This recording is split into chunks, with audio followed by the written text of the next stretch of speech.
बिस्मिल्लाहिर्रहमानिर्रहीम। Second year की chemistry के साथ मैं हूं काज़िम ख़ान। बेटा, आज आप लोगों को सेकेंड ईयर की केमिस्ट्री के चैप्टर नंबर 7 का जो नेक्स्ट टॉपिक मैंने पढ़ाना है वो है sources of organic compounds. Organic compounds के सोर्सेज। स्टूडेंट्स, मैं आपको बताता चलूं कि ऑर्गेनिक कंपाउंड जिन 3 चीज़ों से हासिल होते हैं वो है पेट्रोलियम, कोल और नेचुरल गैस। आप कह सकते हैं कि पेट्रोलियम, कोल और नेचुरल गैस एक वसी ख़जाना है जिनसे ऑर्गेनिक कंपाउंड हासिल होते हैं।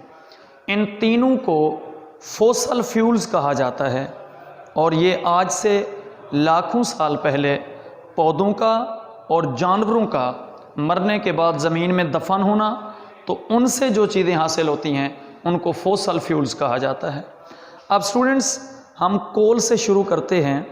कोल, जिसको आमतौर पर आप कोयला कहते हैं। बेटा, मैं आपको बताता चलूं कि कोल की हिस्ट्री ये है कि आज से तकरीबन 500 मिलियन ईयर एगो, अंदाज़ा करें कि 1 मिलियन में 10 लाख होते हैं, तो 500 मिलियन साल पहले मुख्तलिफ़ पौधों का समझो ज़ेरे ज़मीन दफन हो जाना और फिर उनमें बैक्टीरिकल और केमिकल रिएक्शन हुए, तो वो जो पौधों की लकड़ी थी वो बेटा कन्वर्ट होती गई कोयले में। और सबसे पहले वो जो लकड़ी थी, वुड जिसे कहते हैं, जो कि डेड प्लांट और ट्रीज़ की थी, जब उसमें बैक्टीरिकल और केमिकल रिएक्शन हुए तो वो कोयले की जो पहली टाइप है पीट, उसमें कन्वर्ट हो गई।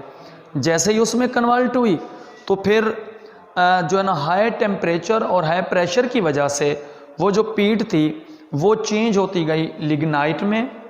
फिर वहाँ ज़्यादा प्रेशर की वजह से वो बिटुमिनस कोल में चेंज हुई और फिर बेटा और जब प्रेशर उस पर लगा तो वो एंथ्रासाइट में कन्वर्ट हो गई। अब मैं स्टूडेंट्स आपको बताता चलूँ कि जो पहली टाइप है जिसको हम पीट कहते हैं, इसमें कार्बन कंटेंट देखें तो वो 60% है, 60% कार्बन है। और इन्फीरियर क्वालिटी है ये कोल की, जो कि आमतौर पर भट्ठी में, किल्लन में यूज़ की जाती है, यानी कि ये लो क्वालिटी का कोयला होता है। अगर आप लिग्नाइट की बात करें स्टूडेंट्स, तो इसमें 70% कार्बन होता है, तो ये सॉफ्ट कोल है। आमतौर पर ये थर्मल पावर स्टेशन में यूज़ किया जाता है। नेक्स्ट, बिटुमिनस कोल के बारे में आपको बताता चलूँ बेटा कि इसमें कार्बन कंटेंट 80% है और ये कॉमन वैरायटी है जो कि आम तौर पर हाउस होल्ड कोल यानी कि घरेलू तौर पर यूज़ किया जाता है। जबकि सबसे बेहतरीन क्वालिटी का बेटा जो कोल होता है वो एंथ्रासाइट है, जिसमें 90% कार्बन होता है। आप कह सकते हैं कि it is superior quality hard coal that is used in industry, जो कि आम तौर पर इंडस्ट्री में यूज़ होता है, सबसे बेहतरीन कोयले की टाइप्स है। अब मैं आप लोगों को बताता चलूँ कि coal is an important solid fuel. Coal जो है ना बड़ा ज़बरदस्त और बड़ा अहम जो है ना सॉलिड फ्यूल है। और जब इसकी डिस्ट्रक्टिव डिस्टिलेशन की जाती है, डिस्ट्रक्टिव डिस्टिलेशन को आप कार्बोनाइजेशन भी कहते हैं। बेटा, डिस्ट्रक्टिव डिस्टिलेशन होती क्या है, मैं आपको बताता चलूँ कि जब आप कोल को यानी कि हीट करते हो in the absence of air, जब हवा के अब्सेंस में, गैर मौजूदगी में, अदम मौजूदगी में जब आप इसको जो है ना हीट करते हो, तकरीबन टेम्परेचर जो रेंज होती हैं वो 500 to 1000 डिग्री सेंटीग्रेड, तो it is converted into coke, coal tar and coal gas.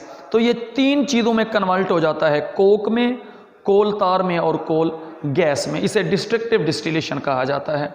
अब मैं आपको सबसे पहले तो कोक के बारे में बताता चलूं कि ये कोक क्या चीज़ है। Students, coke is 98% carbon.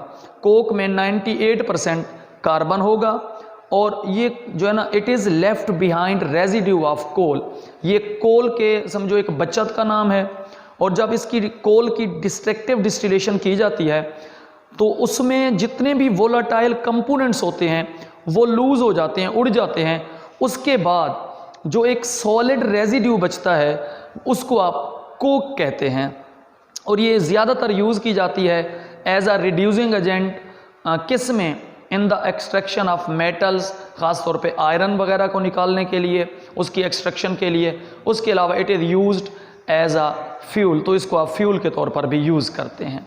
उसके बाद स्टूडेंट्स कोल तार के बारे में मैं आपको बताता चलूँ कि कोल तार is a thick black liquid, और ये तकरीबन 200 डिफरेंट ऑर्गेनिक कंपाउंड्स का जो है ना ये मिक्सचर है स्टूडेंट्स।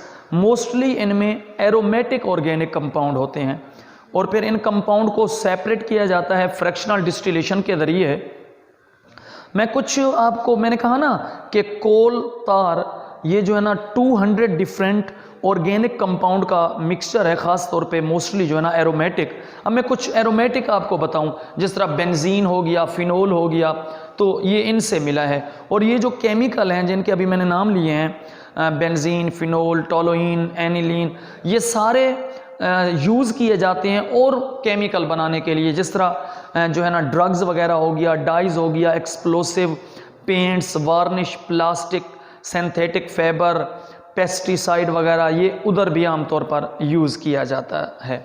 और आमतौर पर बेटा बिसाइड्स दीज वैल्यूएबल केमिकल, ये जो केमिकल हैं, the black residue of coal tar का जो ब्लैक रेजिड्यू होगा उसको हम पिच कहेंगे, जो कि आमतौर पर रोडों और छतों में इस्तेमाल की जाती है। इसके बाद है जी कोल गैस। कोल गैस के बारे में मैं आपको बताता चलूं कि coal gas is a mixture of hydrogen, methane and carbon monoxide. ये हाइड्रोजन, मीथेन और कार्बन मोनोऑक्साइड का मिक्सचर है, और ये it produce heat when burn in air.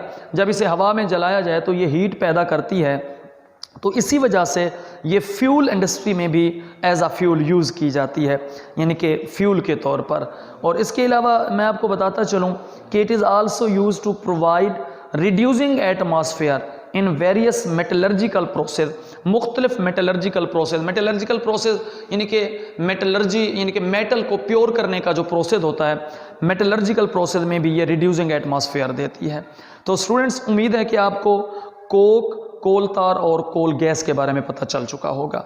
अब बेटा मैं आप लोगों को बताता चलूं कि पाकिस्तान में जब देखा गया कि कोल कितने हमारे पास रिसोर्सेज हैं, तो 184 यानी कि 184 बिलियंस टन हमारे पास जो है ना इस टाइम रिसोर्सेज मौजूद हैं, जो जियोलॉजिकल सर्वे में पता चला है। और तकरीबन 80% जो कोल है ये आम तौर पर यूज़ किया जाता है बैक ब्रिक्स इन लाइम किलन में। उसके अलावा डोमेस्टिक पर्पज़ में भी कुछ यूज़ किया जाता है। आजकल ना अगर आप देखें तो जो हमारी अथॉरिटीज़ हैं, जिस तरह सिंध में, पंजाब में, बलूचिस्तान में, KPK में जो कोयला निकालती हैं, वो बड़ी कोशिश कर रही हैं कि यार कोयले को किसी जो है ना वैल्यूएबल मकसद के लिए हम इस्तेमाल करें। और इसका सबसे बड़ा जो वैल्यूएबल मकसद अगर हो सकता है, वैल्यूएबल पर्पज़ हो सकता है, तो वो स्टूडेंट्स पावर जनरेशन यानी कि बिजली बनाने में हो सकता है। तो आप भी दुआ करें कि हम इसको जो है ना इस्तेमाल करने के काबिल हो जाएं। इसके बाद स्टूडेंट्स नेक्स्ट नेचुरल गैस, कुदरती गैस के बारे में मैं आपको बताता चलूं कि जो आप जो है ना घरों में भी खाना वगैरह पकाने के लिए गैस यूज़ करते हैं। Natural gas is important means of energy. बेटा ये ख़ास तौर पे हमारा पाकिस्तान जिस तरह है, इसके लिए तो इंतहाई जो है ना एनर्जी का बेहतरीन ज़रिया है नेचुरल गैस। और इससे हम जो है ना काफ़ी जो मिनरल ऑयल और कोल वगैरह की हमारे पास कमी है उसको पूरा कर सकते हैं कुदरती गैस से। ये क्या है? ये mixture of low boiling hydrocarbons है स्टूडेंट्स, और इसका जो मेजर पोर्शन है वो मीथेन, जिसे आप CH4 मीथेन गैस है इसका। और ये जो है ना it is also form by the decomposition of organic matter. जब ऑर्गेनिक मैटर की डिकम्पोजिशन होती है, तोड़ फोड़ होती है, तो ये हासिल होती है। और पाकिस्तान में जो ये गैस है काफ़ी सस्ती है, और हमें चाहिए कि हम इससे पावर जनरेशन, बिजली पैदा करें। उसके अलावा सीमेंट इंडस्ट्री में भी ये यूज़ हो सकती है, फर्टिलाइज़र इंडस्ट्री में भी स्टूडेंट्स ये यूज़ हो सकती है। उसके अलावा जर्नल इंडस्ट्री और डोमेस्टिक पर्पज़ में भी ये यूज़ हो सकती है, जो है ना ये गैस सस्ता होने की वजह। इसके बाद स्टूडेंट्स हम पेट्रोलियम को डिस्कस करेंगे कि पेट्रोलियम क्या है। Petroleum is a dark brownish या greenish black coloured viscous liquid है। पेट्रोलियम। और ये पेट्रोलियम जो है it is a complex mixture of several solid, liquid और gaseous hydrocarbon in water mixed with salt and earth particles. बेटा ये मुख्तलिफ ऑर्गेनिक जो है ना हाइड्रोकार्बन्स का मिक्सचर है जिसमें सॉलिड, लिक्विड और गैसेस शामिल हैं पानी के साथ, और फिर साल्ट और फिर ज़मीन यानी कि अर्थ के पार्टिकल्स के साथ। इसके बारे में मैं आपको बताता चलूँ कि जो मिनरल ऑयल होता है, mineral oil is called petroleum जब ये रिफाइंड फॉर्म में होता है। और ये कैसे हासिल होता है, ये भी जो है ना स्लो केमिकल और biological decomposition of remains of organic matters जो कि सेडिमेंट्री रॉक में होते हैं। इसका जो ओरिजिन है बेटा वो भी सेम कोल और नेचुरल गैस की तरह है। आज से लाखों साल पहले जानवरों का मरने के बाद ज़मीन में दफन हो जाना और फिर वो जो है ना पेट्रोलियम प्रोडक्ट में कन्वर्ट होते गए, जिसको हम बेटा क्रूड ऑयल भी कहते हैं। जब ये ज़मीन से निकलता है, when extracted from rocks it appears like a liquid of blackish colour, जिसको हम क्रूड ऑयल कहते हैं।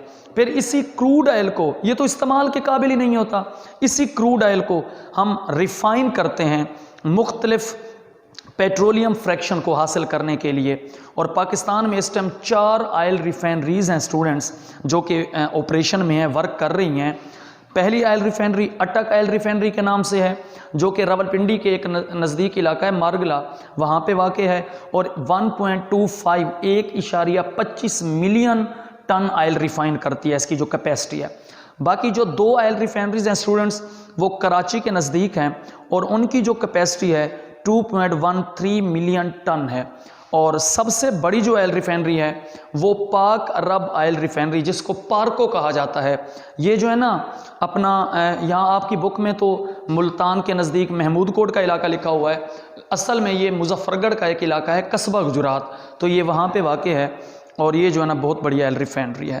तो स्टूडेंट्स मैं आपको बताता चलूँ कि ये जो पेट्रोलियम है, जब हम इसको दूसरे लफ्ज़ों में आप मिनरल ऑयल या क्रूड ऑयल कहते हो, इससे हम क्या क्या चीज़ें हासिल कर सकते हैं। इससे बेटा हम नेचुरल गैस भी हासिल कर सकते हैं, कुदरती गैस जिसकी बॉयलिंग पॉइंट जिसका तकरीबन रेंज 20 के नज़दीक है, 20 डिग्री सेंटीग्रेड। ये फ्यूल पेट्रोकेमिकल में इसके यूजेस हैं। इससे पेट्रोलियम ईथर हासिल होता है, इसकी boiling range 20 to 60 degree centigrade है। ये जो है ना आमतौर पर सॉल्वेंट में यूज़ होता है। उसके अलावा नेफ्था है 60 to 100 है, यह आमतौर पर जो है ना रॉ मटीरियल है सॉल्वेंट का। गैसोलीन है, ये मोटर फ्यूल में यूज़ होता है। कैरोसिन है, ये हीटिंग फ्यूल में यूज़ होता है। गैस ऑयल डीजल और हीटिंग फ्यूल में यूज़ होता है। लुब्रिकेंट ऑयल और ग्रीसेज हैं, ये लुब्रिकेशन में यूज़ होते हैं। पैराफिन्स हैं, ये वक्स प्रोडक्ट में यूज़ होते हैं। उसके अलावा एस्फाल्ट, पेट्रोलियम कोक वगैरह रिड्यूसिंग एजेंट में भी आमतौर पर रूफिंग में यूज़ किए जाते हैं। उसके बाद जो है ना आप लोगों को स्टूडेंट्स मैं बताता चलूँ, हमारा जो आज का आखिरी टॉपिक है वो है cracking of petroleum. Cracking of petroleum, cracking तोड़ना, क्रैक करना ऑफ पेट्रोलियम, हम पेट्रोलियम को तोड़ेंगे। अब हम क्यों तोड़ेंगे, अब मैं आपको बताऊं स्टूडेंट्स जब हम फ्रैक्शनल डिस्टिलेशन यानी कि पेट्रोलियम को इस्तेमाल के काबिल करने के लिए जो काम किया जाता है उसे फ्रैक्शनल डिस्टिलेशन कहते हैं। जब ज़मीन से निकला वो तो मिनरल ऑयल और क्रूड ऑयल था, उसको इस्तेमाल के काबिल बनाने का जो प्रोसेस है उसे फ्रैक्शनल डिस्टिलेशन कहा जाता है, जो कि ऑयल रिफाइनरी के अंदर होता है। जब हम फ्रैक्शनल डिस्टिलेशन करते हैं तो हमें 20% जो हमारी यील्ड है वो गैसोलीन है। अब देखें स्टूडेंट्स, हमें 20% गैसोलीन हासिल होता है। हालांकि अगर आप देखें तो गैसोलीन की डिमांड तो बहुत ज़्यादा है। गैसोलीन की डिमांड तो इतनी है कि कम से कम ये तो 80% या 100% होना चाहिए, ये तो 20% हासिल हुआ। अच्छा, होता क्या है, कैरोसिन ऑयल और गैस ऑयल हमें ज़्यादा जो हासिल होते हैं वो है कैरोसिन ऑयल और गैस ऑयल, हमें कम हासिल होता है गैसोलीन। अब जो कम हासिल होता है गैसोलीन, इसकी डिमांड ज़्यादा है, और जो ज़्यादा मिकदार में हासिल होते हैं कैरोसिन ऑयल और गैस ऑयल, उसकी डिमांड कम है। तो फिर हम क्या करते हैं, जिसकी डिमांड ज़्यादा है जैसे गैसोलीन है उसको हासिल करने की कोशिश करते हैं, और जिसकी डिमांड कम है हम ये करते हैं कि उसको क्रैक कर देते हैं, यानी कि तोड़ देते हैं। अब मैं आपको इसकी डेफिनेशन बताऊं। ब्रेकिंग ऑफ हायर हाइड्रोकार्बन, ये देखें ये हायर हाइड्रोकार्बन है, बड़े हाइड्रोकार्बन है जिनका जो बॉयलिंग पॉइंट है वो भी ज़्यादा है। Into a variety of lower hydrocarbon. ये देखो हमने लोअर हाइड्रोकार्बन में कन्वर्ट कर दिया। दूसरे लफ्जों में मैं आपको ये बताऊं कि गैसोलीन बेटा लोअर हाइड्रोकार्बन में आता है, जबकि कैरोसिन ऑयल और गैस ऑयल हायर हाइड्रोकार्बन है। यदा गैस ऑयल और कैरोसिन ऑयल यानी कि हायर हाइड्रोकार्बन को गैसोलीन यानी कि लोअर हाइड्रोकार्बन में ब्रेक करने का, तोड़ने का जो प्रोसेस है उसको कहा जाता है क्रैकिंग ऑफ पेट्रोलियम। उम्मीद है कि आपको इसका कॉन्सेप्ट क्लियर हो चुका होगा कि जब हम पेट्रोलियम प्रोडक्ट को बेटा साफ करते हैं तो हमें 20% गैसोलीन हासिल होता है। हालांकि इसकी डिमांड ज़्यादा है और जो हमें कैरोसिन ऑयल और गैस ऑयल ज़्यादा हासिल होते हैं उसकी डिमांड कम है। तो लिहाजा हम उनको जब ब्रेक डाउन कर देते हैं इन चीज़ों में तो उसे कहा जाता है क्रैकिंग ऑफ पेट्रोलियम। देखें C16H34 को हीट दिया 700 टेम्परेचर, तो ये C7H16 में, और इसी तरह ये जो है ना अल्कीन अल्काइन इन चीज़ों में कन्वर्ट हो गया, तो हम कहते हैं कि ये लोअर हाइड्रोकार्बन है यानी कि गैसोलीन, और ये हायर था, इसको तोड़ने का काम ब्रेकिंग ऑफ पेट्रोलियम करता है। बेटा इसके बाद इसकी जो है ना मैं आपको बताता चलूँ कि 3 टाइप्स होती हैं, थर्मल क्रैकिंग, कैटालाइटिक क्रैकिंग और स्टीम क्रैकिंग। अब बेटा थर्मल क्रैकिंग में क्या होता है, इसमें हम ब्रेकिंग डाउन करते हैं लार्ज मॉलिक्यूल को by heating at high temperature and pressure, उसको हम थर्मल क्रैकिंग का नाम देते हैं। और ये जो है ना ये कैसे किया जाता है, ये यूज़फुल है in the production of unsaturated hydrocarbon, जिस तरह इथीन और प्रोपीन वगैरह है। कैटालाइटिक क्रैकिंग में हम क्या करते हैं, हायर हाइड्रोकार्बन को हम क्रैक्ट कर देते हैं, तोड़ देते हैं लोअर टेम्परेचर यानी कि 500 डिग्री सेंटीग्रेड पर और लोअर प्रेशर तकरीबन 2 atm पर। और ये इसमें हम क्या करते हैं, in the presence of suitable catalyst, इसमें कोई बेहतर कैटलिस्ट यूज़ करते हैं। देखें यहाँ पे हमने हीट दी, अब यहाँ हीट नहीं दे रहे, हम कैटलिस्ट यूज़ करते हैं। मोस्टली हम सिलिका SiO2 और एल्यूमिना Al2O3 यूज़ करते हैं। और इससे क्या होता है, कैटालाइटिक क्रैकिंग प्रोड्यूस गैसोलीन, ये जो हमने हासिल करनी है of higher octane number. Octane number उनकी क्वालिटी का नाम है, जिनका ऑक्टेन नंबर हायर होगा वो अच्छी क्वालिटी का गैसोलीन होगा। यानी कि पेट्रोलियम प्रोडक्ट में जो मेन प्रोडक्ट है वो गैसोलीन है, वो बेटा उसका ऑक्टेन नंबर बेहतर होगा। और जो है ना ये मेथड बेटर क्वालिटी का गैसोलीन देता है। और हमारा मकसद भी तो गैसोलीन बेहतर हासिल करना है, जिसकी डिमांड इस टाइम ज़्यादा है। ये हासिल तो कम होता है शुरू में, डिमांड तो ज़्यादा है इसकी, इस वजह से हमने ये क्रैकिंग का काम किया। उसके बाद है बेटा स्टीम क्रैकिंग। अब मैं स्टीम क्रैकिंग के बारे में आपको बताता चलूँ कि इस प्रोसेस में जो हायर हाइड्रोकार्बन है इन द वेपर फेज, उनको मिक्स किया जाता है स्टीम के साथ और फिर उनको जो है एक शॉर्ट ड्यूरेशन के लिए तकरीबन 900 डिग्री सेंटीग्रेड पर गर्म किया जाता है और फिर उसको जल्दी कूल डाउन किया जाता है, तो उससे हमें अनसैचुरेटेड हाइड्रोकार्बन जो है ना ऑब्टेन होते हैं। अब बेटा मैं आपको बताता चलूँ कि जब हमने गैसोलीन की यील्ड को बढ़ाया क्रैकिंग की, तो हमें और भी कई यूज़फुल प्रोडक्ट हासिल हुए इसी प्रोसेस के दौरान, क्रैकिंग के दौरान। हालांकि क्रैकिंग में हम सिर्फ यही करना चाहते हैं कि जो हमारी डिमांड है गैसोलीन की उसको बढ़ाना चाहते हैं, लेकिन और भी यूज़फुल प्रोडक्ट हासिल हुए जिनमें इथीन, प्रोपीन, ब्यूटीन और बेंजीन वगैरह हो गया। इसके अलावा और भी काफ़ी जो है ना चीज़ें हमें हासिल होती हैं, जिस तरह ड्रग्स है, प्लास्टिक है, डिटर्जेंट है, सिंथेटिक फाइबर है, फर्टिलाइज़र है, ये सारी चीज़ें हासिल होती हैं, इथानॉल, फिनॉल और ऑक्टेन। उम्मीद है स्टूडेंट्स आपको मेरा ये आज का टॉपिक क्लियर हो चुका होगा। जिस मेरी बेटी को कोई प्रॉब्लम हुआ मुझसे कॉन्टेक्ट कर सकते हैं, और इसको बड़ी तवज्जो के साथ रीड भी कीजिएगा और होमवर्क भी कीजिएगा, और वो मुझे व्हाट्सएप कीजिएगा, मैं होमवर्क चेक करूँगा। अल्लाह ताला आपका हामी व नासिर हो। शुक्रिया।